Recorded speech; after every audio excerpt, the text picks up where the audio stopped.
আমি যখন রুমে ঘুমিয়েছিলাম তখন হঠাৎ মনে হলো আমার রুমের ভিতর কেউ আসলো। আমি সেটা বুঝতে পারলাম, কিন্তু আমি ঘুমের ভান করে শুয়েছিলাম, আমার কাছে কি চায় সেটা জানার জন্য।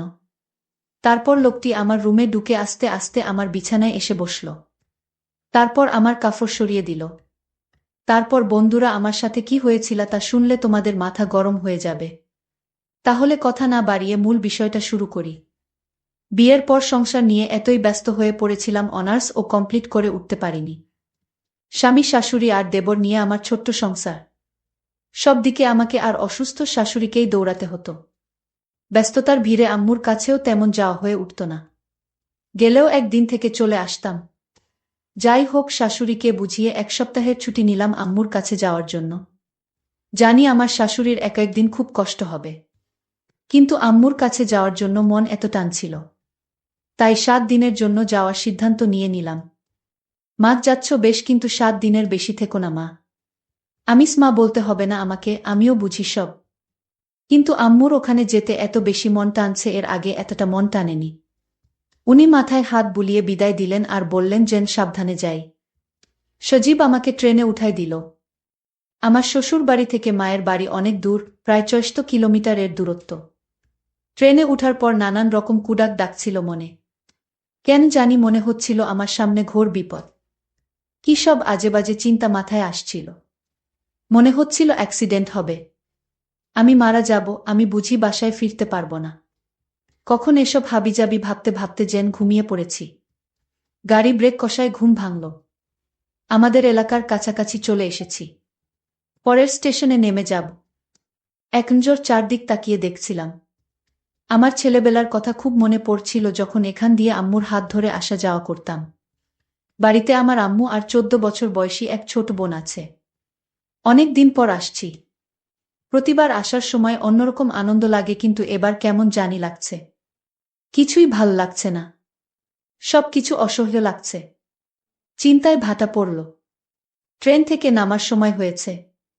ট্রলি এক হাতে আর অন্য হাতে সাইড ব্যাগ নিয়ে হাঁটা শুরু করলাম অটো স্ট্যান্ডের দিকে। অটোতে উঠলাম। গন্তব্যস্থানের কথা বলতেই লোকটা কেমন চমকে উঠল।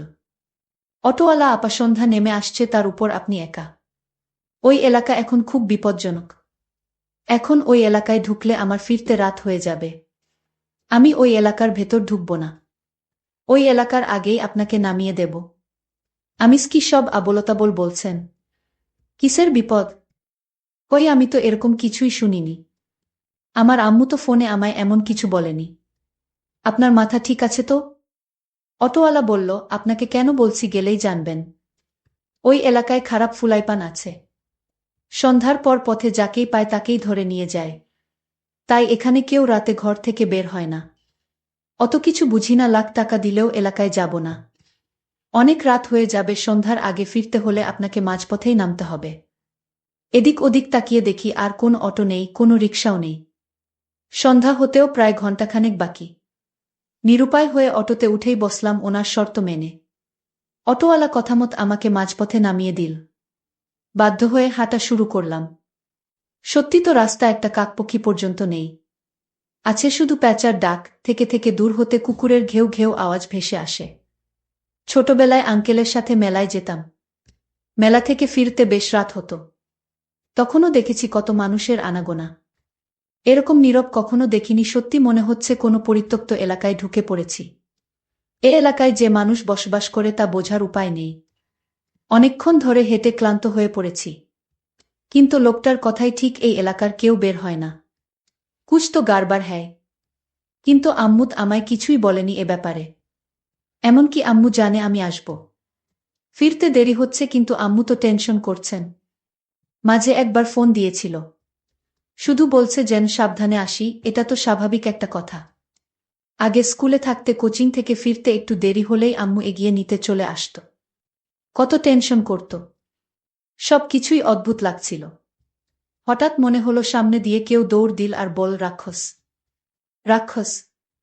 আমি ফোনের আলো তার দিকে তাক করে বললাম, আমি রাক্ষস না ভাই। দাঁড়ান, ভয়ের কিছু নেই। লোকটা বেশ স্বস্তি পেল। ফোনের আলোতে দেখে মনে হলো 20 বছরের বয়সী এক ছেলে।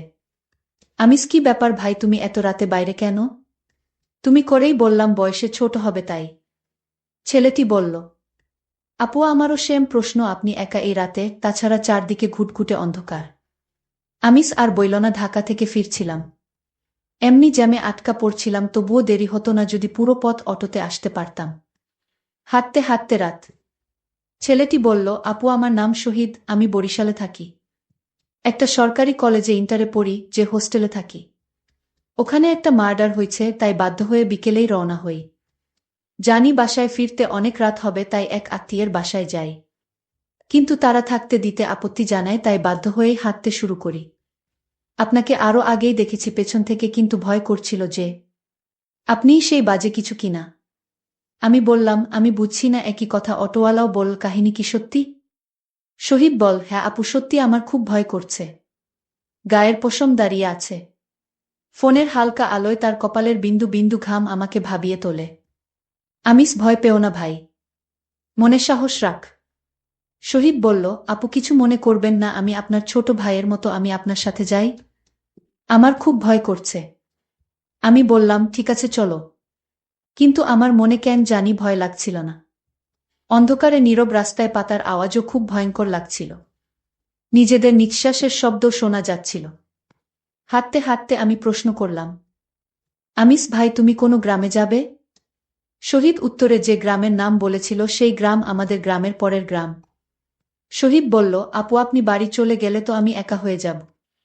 তখন খুব ভয় করবে আমার, আমি তো ভয়েই মরে যাব। আমিস, আচ্ছা তুমি আমার বাসায় থেকে কেমন?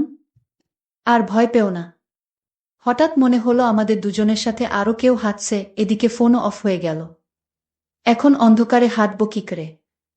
ফোনে তো মাত্রই দেখলাম 50% চার্জ, এখন তো বন্ধ হবার কথা না। শহীদ বলল, আপু আমার খুব ভয় করছে, আমার কাছে কোনো মোবাইলও নাই। এখন কি হবে আপু? আমিস, মনে সাহস রাখ ভাই, কিছুই হবে না। আর 10 মিনিট হাঁটলেই আমাদের বাড়ি। অন্ধ মানুষের মতো ঠিকই আমি রাস্তা চিনিয়ে নিয়ে যেতে পারব তোমায়। আল্লাহকে স্মরণ করো। শহীদ, আপু আপনার কি মনে হচ্ছে না এখানে তৃতীয় কোনো ব্যক্তি আছে? আমিস, কই না তো, তোমার মনের ভুল। সত্যি বলতে আমিও কারো উপস্থিতি টের পাচ্ছিলাম। টের পাচ্ছিলাম আমাদের পেছনে কেউ হাঁটছে। আমি হাঁটার গতি বাড়িয়ে দিলাম। হঠাৎ মনে হলো সামনে চুল লম্বা কেউ এসে পড়ল। আমি জ্ঞান হারিয়ে ফেললাম। জ্ঞান ফেরার পর নিজেকে ঘরে আবিষ্কার করলাম। সামনে আম্মু আর ছোট বোন। ঘড়ির দিকে তাকিয়ে দেখি রাত 12টা বাজে। আম্মু, এই উঠতে হবে না। তোর ফিরতে দেরি দেখে তৃষা তোকে এগিয়ে আনতে যায়, গিয়ে দেখে তুই অজ্ঞান হয়ে আছিস। আমিস, ও এই রাতে বের হলো আর তুমি বের হতে দিলে? তার উপর কিছু বাজে ছেলে নাকি এসেছে এলাকায়। আর আমাকে তো তুমি বিয়ের আগে দিনেও কোথাও একা ছাড়তে না। আম্মুফ, এখনো তোর সেই পাল্লা দেওয়া অভ্যাস গেল না পাগলি? আমার বোনের দিকে তাকিয়ে দেখি ওর মুখে এক ঝলক হাসি। হঠাৎ শহীদের কথা মনে পড়ে প্রাণটা চমকে উঠল। আমিস, হ্যাঁ রে তৃষা, তুই কি আমাকেই শুধু পেয়েছিস? সাথে আর কাউকে দেখিসনি? তৃষা বলল, কই না তো, শুধু তুমিই ছিলে। পুরা রাস্তা খালি ছিল, কাকপক্ষীও ছিল না। আমার বুকের ভেতরটা কেমন চমকে উঠেছিল। ছেলেটা তাহলে ওই কারো শিকার হয়েছে। আর ঘুম আসছিল না। আম্মু আর তৃষা চলে গেল ওদের রুমে। আমার শুধু বারবার শহীদের কথাই মনে পড়ছিল। কান্না চলে আসলো চোখের কোণে। কাঁদতে কাঁদতে কখন যে ঘুমিয়ে পড়েছি টেরই পাইনি। মধ্যরাতে ঘুম ভাঙল। ঘরে কেমন একটা গন্ধে গা গুলিয়ে আসছিল। হঠাৎ কারো শব্দ শুনতে পেলাম ড্রয়িং রুম থেকে। এত রাতে আবার কে কি করছে ড্রয়িং রুমে? রাত এখন 2:30, শব্দটা ড্রয়িং রুম থেকে আসছে। আমার রুমের দরজায় বিয়ের আগে তারকাটা দিয়ে একটা ছিদ্র করে রেখেছিলাম, যাতে আমাকে দেখতে আসলে পাত্রকে এই ছিদ্র দিয়ে দেখতে পারি। সেই ছিদ্র দিয়ে উকি দিয়ে যা দেখলাম তা দেখার জন্য মোটেও প্রস্তুত ছিলাম না। আমার ছোট বোন আর শহীদকে দেখতে পেলাম ওই রুমে। আমি হঠাৎ না দেখার ভান করে শুয়ে পড়লাম। কিন্তু ও একটু সন্দেহ করেছে মনে হয়। মুখে আঁচল গুজে শুয়েছিলাম। দেখলাম ও আমার রুমে আসল আমাকে শুয়ে থাকতে দেখে চলে যাচ্ছিল। যাওয়ার পথে আরেকবার ফিরে তাকাল। আমি বুঝতে পারলাম আমি থাকাতে ওর অসুবিধা হচ্ছে। ও যদি টের পায় আমি ওর আসল রূপ জেনে গেছি, তাহলে আমাকেও ছাড়বে না। আর এই ব্যাপার নিয়ে আমাকে ঘাঁটতে হবে। এ বাড়িতে থাকলে আমি চিন্তা করব আর ওর চোখে ধরা পড়ে যাব। তাই আগে বাড়ি থেকে বের হতে হবে। আর চিন্তা করতে লাগলাম, আজ শহীদ আর তৃষা ওই রুমে কি করে তা আমি হাতে নাতে ধরব। সারা রাত জেগে পার করে দিলাম। ভোরবেলায় আম্মু আর তৃষার কথা কাটাকাটিতে ঘুম ভাঙল। ওনারা উভয় আস্তে আস্তে কথা বলছিল যাতে আমি না শুনি, কিন্তু আমি আড়ি পেতে শুনে নিলাম। আম্মু, তোর এই নোংরা অভ্যাস কবে শেষ হবে? আমি শুধু তোকে হারানোর ভয়ে চুপ করে আছি। তুই জানিস আমি তোকে নিজের চেয়েও বেশি ভালোবাসি। খুব স্বাভাবিকভাবে আম্মুর সাথে কিছুক্ষণ সময় কাটালাম, নাস্তা করলাম। তারপর আম্মুকে বললাম একটু হোস্টেলে যাব, আমার রুমমেটদের সাথে দেখা করে আসি। আমার ফ্রেন্ডরা আছে ওখানে। বিয়ের পর ওদের কারো সাথেই দেখা হয়নি। আম্মু কিছু একটা ভেবে একটা দীর্ঘশ্বাস ফেলে বল, যাও। একটা সাইড ব্যাগে 2টা থ্রি পিস আর টুকটাক জিনিস নিয়ে বের হলাম হোস্টেলের উদ্দেশ্যে। বাসা থেকে বের হয়ে হাঁটতে থাকলাম। এক মনে নিচের দিকে তাকিয়ে হাঁটছিলাম। পেছন থেকে কেউ ঐশী ঐশী বলে ডাকছে শুনছিলাম, কিন্তু কেন জানি সাড়া দিচ্ছিলাম না।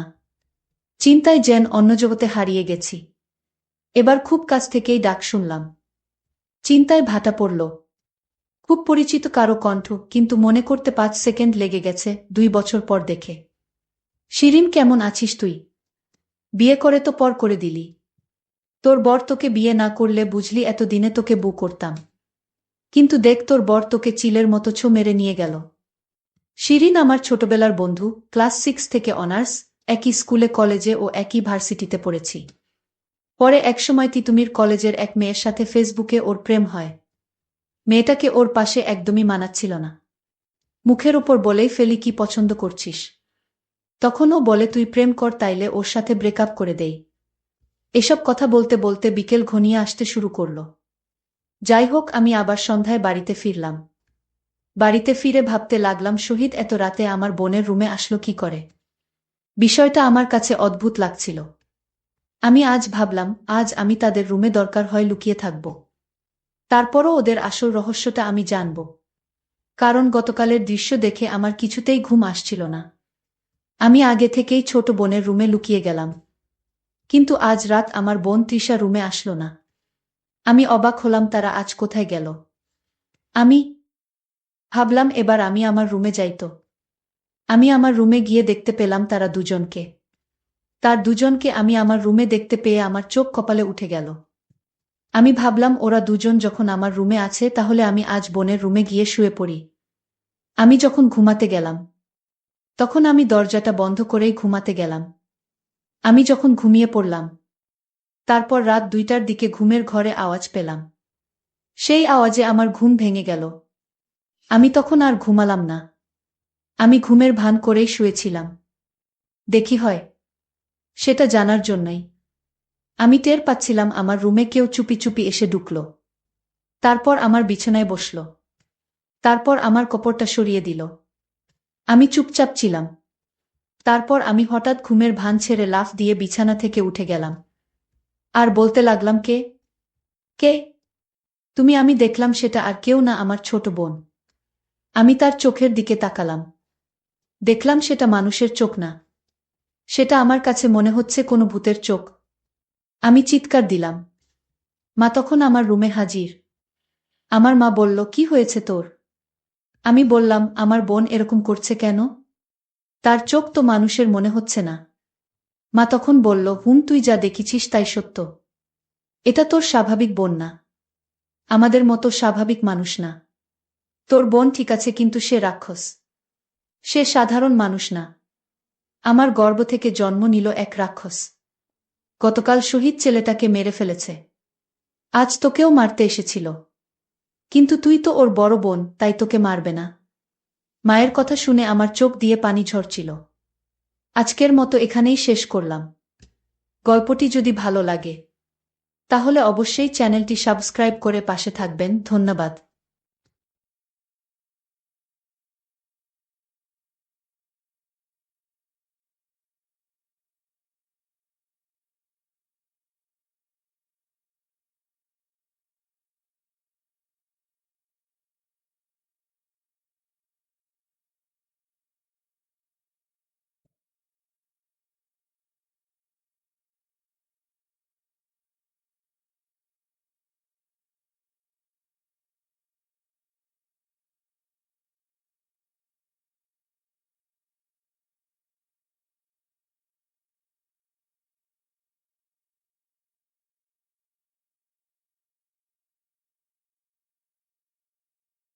মাসি হাসতে হাসতে আমার কাছে এলেন এবং আমাকে জড়িয়ে ধরলেন।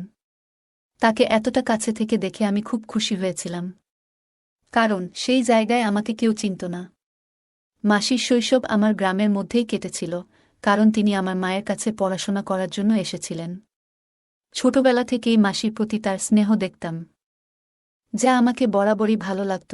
মাসির এমন আচরণ আমাকে খুব স্বস্তি দিচ্ছিল, কিন্তু বুঝতে পারছিলাম না কেন আমি তার প্রতি আকৃষ্ট হচ্ছি। বারবার মনে হচ্ছিল মাসি যেন সবসময় আমার পাশে থাকেন এবং আমাকে জড়িয়ে ধরেন। সময়ের সাথে মনে হতে লাগল যেন আমি কারও ভালোবাসায় পড়েছি। এরপর একদিন মাসিকে নিজের বাড়ি ফিরতে হলো একটি জরুরি কাজের জন্য। তিনি আমাকে সঙ্গেও নিয়ে গেলেন। তার বাড়িতে পৌঁছাতে রাত প্রায় ৮টা বেজে গিয়েছিল। বাড়িতে পৌঁছে মাসি বললেন, চলো কিছু খেয়ে তাড়াতাড়ি ঘুমিয়ে পড়ো, বাইরে প্রচণ্ড ঠান্ডা। আমি খাওয়ার জন্য না করে সরাসরি নিজের ঘরে চলে গেলাম। কিছুক্ষণ পর মাসি ঘরে এসে আমার বিছানায় একই কম্বলের নিচে বসে কথা বলতে শুরু করলেন। জীবনের নানা বিষয় নিয়ে তিনি আমাকে পরামর্শ দিচ্ছিলেন এবং তার স্নেহ মমতা প্রকাশ করছিলেন। তার প্রতিটি কথা আমার হৃদয়কে গভীরভাবে ছুঁয়ে যাচ্ছিল। তারপর হঠাৎ মাসি আমাকে, আমি একটি ছোট্ট গ্রামে থাকি। আজ আপনাদের সাথে আমার জীবনের একটি সত্য ঘটনা শেয়ার করতে চাই। কয়েক বছর আগে আমি এক আত্মীয়ের বিয়েতে তাদের গ্রামে গিয়েছিলাম। সত্যি বলতে বিয়েতে যাওয়ার বিশেষ ইচ্ছা ছিল না, কিন্তু মা বাবার জোরাজুরিতে যেতে হয়েছিল। সেই গ্রামে আমার মাসির বাড়ি ছিল। তার নাম পূজা, এবং বিয়ের পর ৫ বছর কেটে গেলেও তার এখনও কোনো সন্তান হয়নি। মাসিও সেই বিয়েতে এসেছিলেন। আমি দূর থেকে তাকে দেখেছিলাম, কিন্তু তিনি আমাকে দেখেননি। তার শৈশবও আমাদের গ্রামের মধ্যেই কেটেছিল, কারণ তিনি আমাদের গ্রামের স্কুল থেকেই ১০ম শ্রেণী পর্যন্ত পড়াশোনা করেছিলেন। ছোটবেলা থেকেই মাসিকে আমি খুব পছন্দ করতাম, কারণ তিনি সবসময় আমার প্রতি খেয়াল রাখতেন। ৫ বছর পর মাসিকে আবার দেখলাম। বিয়ের কিছুদিন আগে শেষবার তাকে আমাদের গ্রামে দেখেছিলাম। এবার তাকে দেখে মনে হচ্ছিল তিনি যেন অনেক বদলে গেছেন। তার সৌন্দর্য দেখে আমি মুগ্ধ হয়ে গেলাম। তিনি যেন কোনো সিনেমার নায়িকার চেয়েও সুন্দর লাগছিলেন। তার সৌন্দর্য ভাষায় প্রকাশ করা সত্যিই কঠিন। মনে হল আমি প্রথমবারের মতো কোনো মেয়ের প্রতি আকৃষ্ট হচ্ছি। আমি একটু লাজুক এবং শান্ত প্রকৃতির ছিলাম, সহজে কারো সঙ্গে মিশতাম না, বিশেষ করে মেয়েদের সঙ্গে। কিন্তু সেদিন মাসির সৌন্দর্য এবং তার উপস্থিতি আমার সব চিন্তাভাবনা বদলে দিয়েছিল। আমি যেন প্রতিদিন তার মুখ দেখে আরও আকর্ষিত হয়ে পড়ছিলাম। কেন জানি না, কিন্তু তার প্রতি এই টানটা দিন দিন বাড়ছিল। নিজের মনের উপর অনেক নিয়ন্ত্রণ আনার চেষ্টা করলাম, কিন্তু মন যেন আমার কথা শুনতেই চাচ্ছিল না। যেখানেই সে যেত, আমি লুকিয়ে তাকে দেখতাম। একদিন আমার মনে হল আমি যেন আর নিজের ইচ্ছাকে আটকাতে পারছি না। কয়েক ঘন্টার মধ্যেই আমি সাধারণ একজন মানুষ থেকে একজন পাগল প্রেমিকে রূপান্তরিত হয়ে গেলাম। সেই সময় জানুয়ারি মাস ছিল, শীতের তীব্রতা বেড়েই চলেছিল। রাতের বেলা ঠান্ডা যেন অসহ্য হয়ে উঠত। বিয়ের মৌসুম ছিল, কিন্তু থাকার তেমন কোনো বিশেষ ব্যবস্থা ছিল না।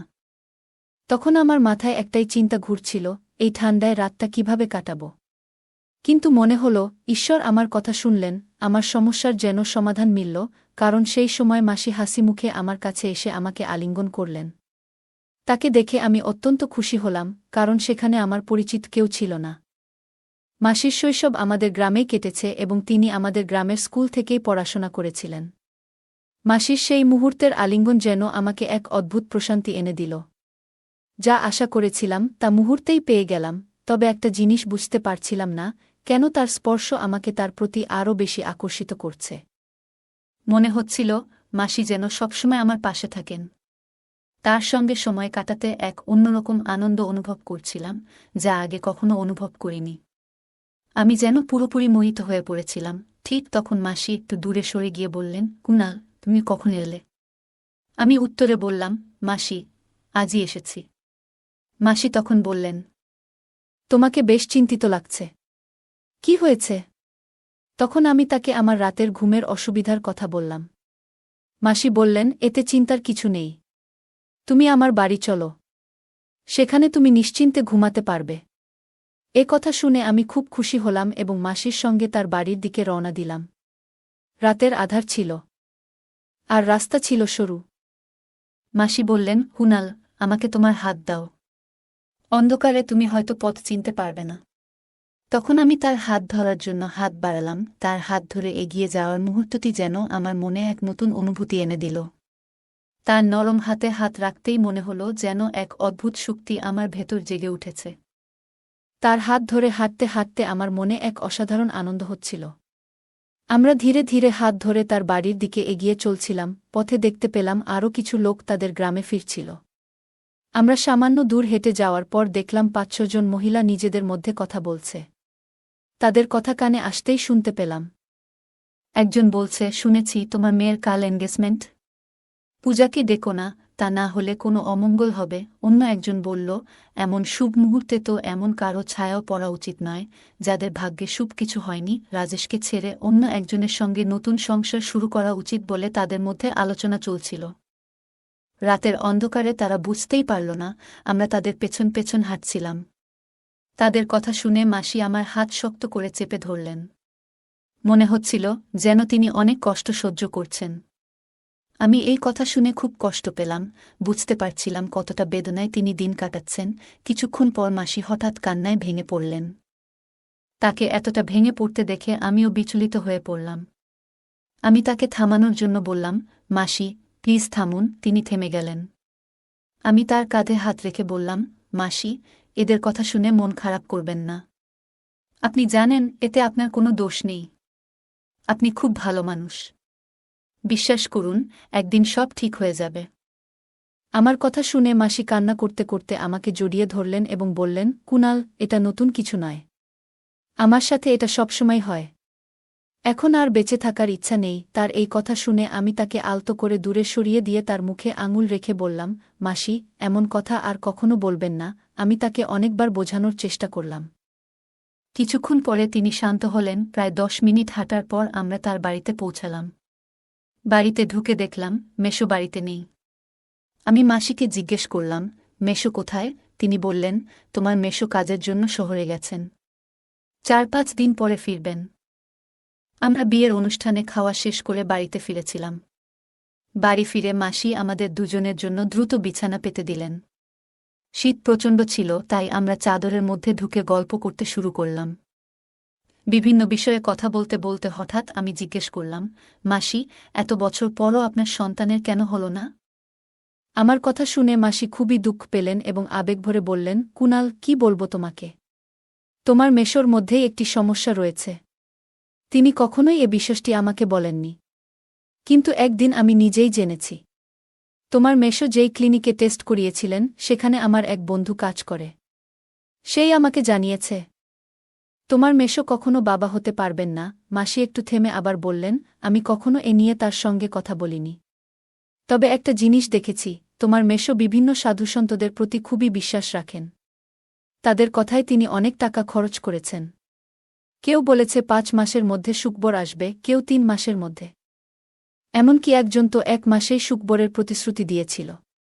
তবে এইসব কথা শুনতে শুনতে ৩ বছর কেটে গেছে।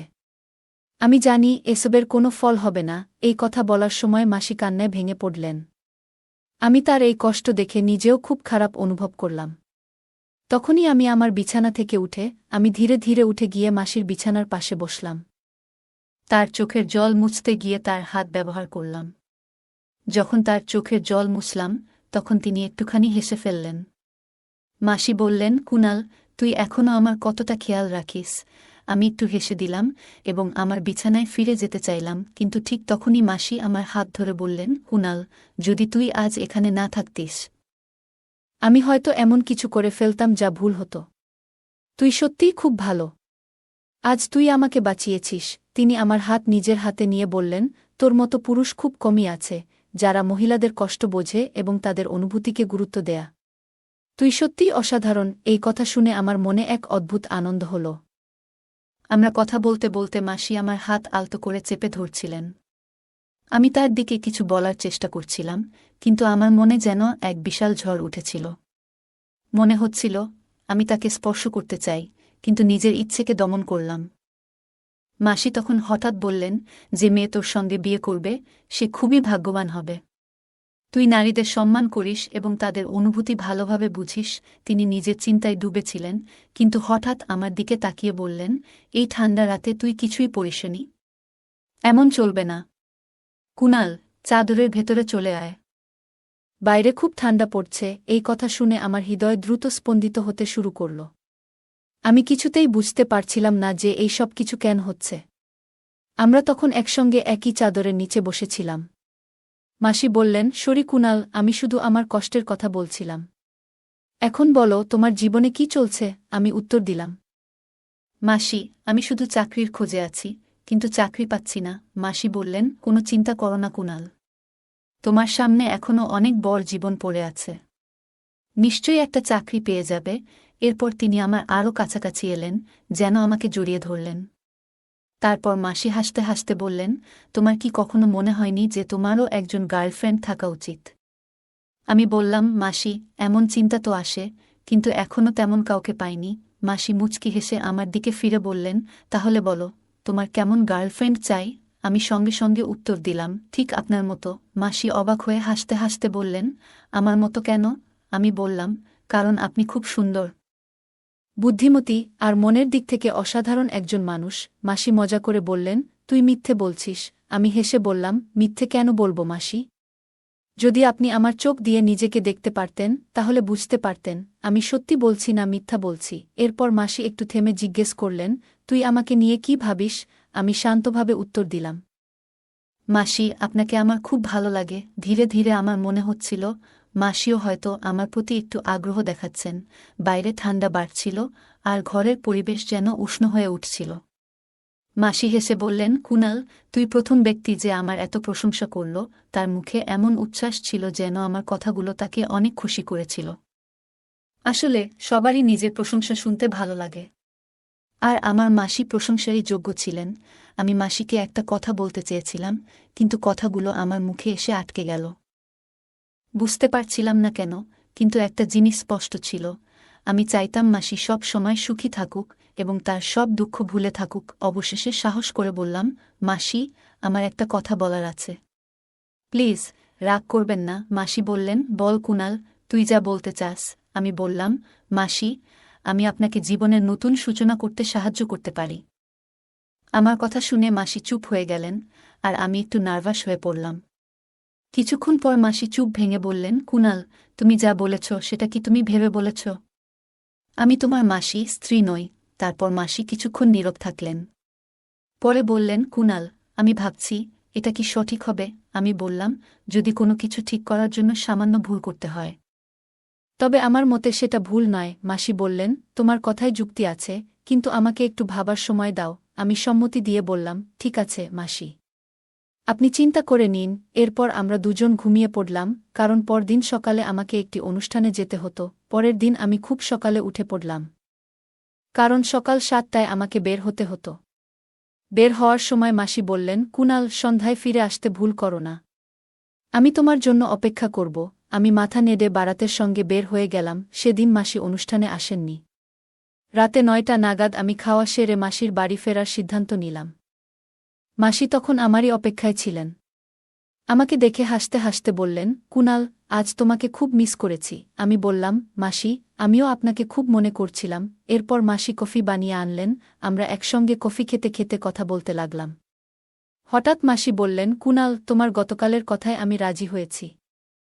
আমি বললাম, মাসি, একবার চেষ্টা করে দেখুন। আপনার ভবিষ্যৎ শুধু সুখ আর আনন্দে ভরে উঠবে। মাসি বললেন, তোমার এই উপকার আমি কখনো ভুলব না। তুমি আমার জন্য ঈশ্বরের মতো।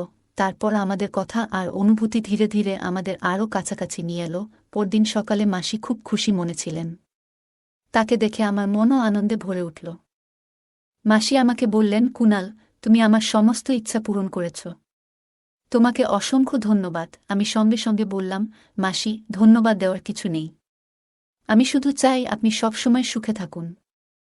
আর আমি ঈশ্বরের কাছে প্রার্থনা করব যাতে আপনার জীবনে কখনো দুঃখ না আসে। এইভাবে আমি মাসির বাড়িতে 3 দিন কাটালাম এবং তার মুখে হাসি ফোটানোর জন্য যথাসাধ্য চেষ্টা করলাম। যখন বাড়ি ফেরার সময় হলো, তখন মাসির চোখে জল ছিল।